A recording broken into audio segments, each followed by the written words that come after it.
Усім привіт! Я Паша, це Бігус.Інфо і наша щотижнева добірка фінансово-економічних страждань росіянців «Злидні.ру». В очікуванні чергового 6-го за ліком пакету санкцій поговоримо про те, як ці самі санкції псують життя агресору та як це відчувають рядові жителі країни Z. А перед тим як почати, нагадую, що ми з командою будемо вам вдячні за лайки та підписки, а Бігус та його загін окремо подякують ще й за донати. Вони їх перетворюють у всілякі корисні та потрібні на передовій речі, які допомагають вибивати ворога з нашої землі. Повертатись до себе на великопобєдною окупанти поки не поспішають, а даремно. Там на них чекає інфляція, дефіцит, стагнація та ще багато інших розумних, однак не зовсім позитивних слів. Та це вже їхні проблеми. А ми починаємо. Поїхали!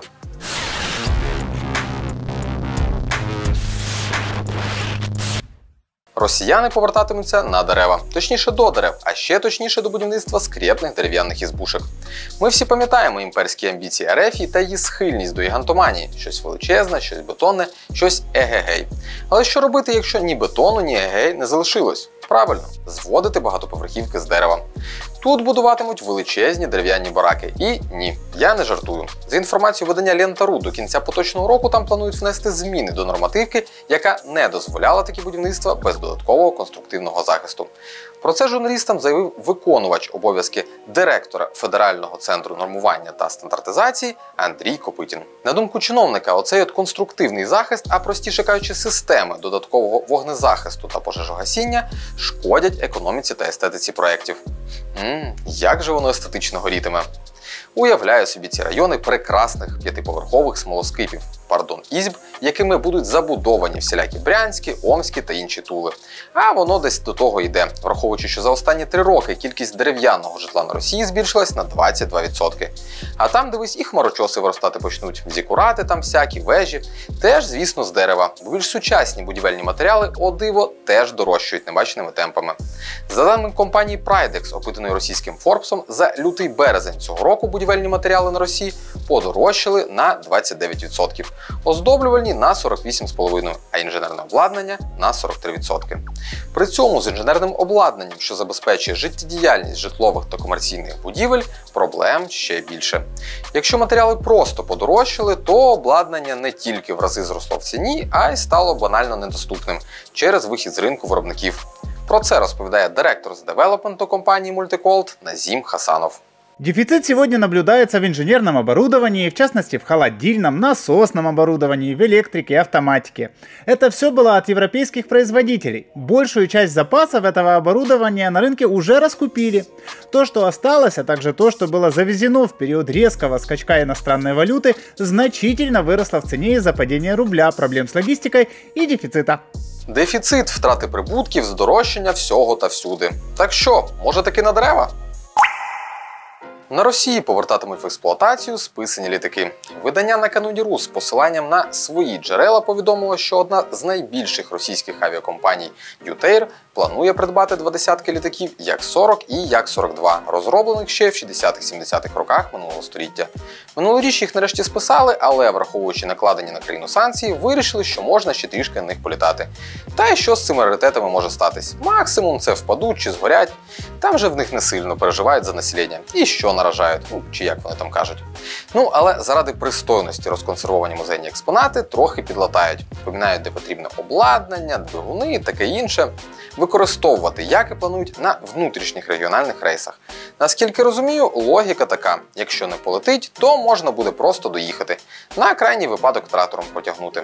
Хоча й це тепер не факт. Он на Росії зупинився або, як оптимістично заявляють чиновники, временно приостановив производство продукції Брянський тракторний завод. Справа в тому, що частина комплектуючих до цих тракторів поставлялась з Харкова, а тепер не поставляється. Думаю, про причини пояснювати не потрібно. Видання Bryansk Today при цьому обмежилось коротким реченням. Мовляв, місцеві шукатимуть альтернативи. Чи то самі спробують щось склепати, чи то домовлятимуться з білорусами. А от брянський Варчун більш реалістичніше дивиться на речі, вказуючи, що відновити виробництво в короткий строк буде фактично неможливо. Даже ведущие производители автомобильной и специальной техники тратят на разработку и начало производства коробок передач не по 1 году, а то и по десятилетию. Но то они скрупулезные и задумчивые, а наш Брянский тракторный завод совсем другое дело, видимо. видимо, нет. Яків запрягайте, ну і ними борони тягайте. Ну чи яки, недаремно ж їх розконсервовувати зібрались. Від високого до побутового. Фарбування волосся у Z-нації скоро асоціюватиметься з привілейованістю і високим життєвим статусом. А все тому, що банальна фарба для волосся у Мордорі поступово зникає. А фарбуватись своєю отечественною російські матрьошки чомусь не надто поспішають. По-перше, якість матеріалу суттєво нижча іноземних аналогів.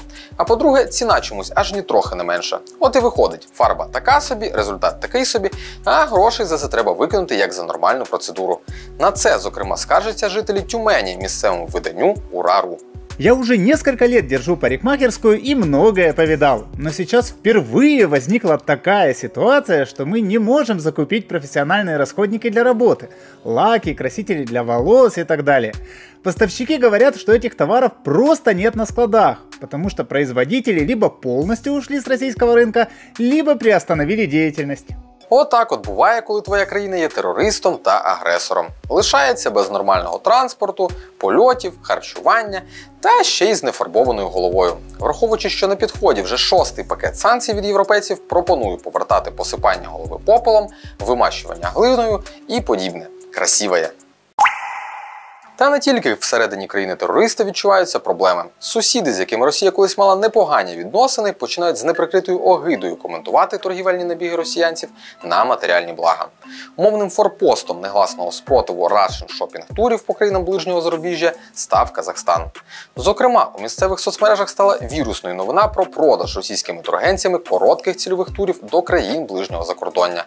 У рамках турів росіянцям, у яких ще лишилось трохи грошей, пропонується шопінг у популярних брендових магазинах, які покинули російський ринок, а також придбання валюти, оформлення банківських карток всесвітніх платіжних систем та інше. В назвах цих турів організатори, як не важко було здогадатись, не оминають можливості вислужитись перед царем, тож тулять де треба і не треба латинські літери Z і V. От не могли собі щось своє використати, твердий знак, наприклад, щоб одразу було ясно, звідкіля воно прийшло.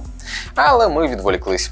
Видання «Бізнес Онлайн» проаналізувало настрої казахів і відзначає, перспективам торгової навали там не надто раді.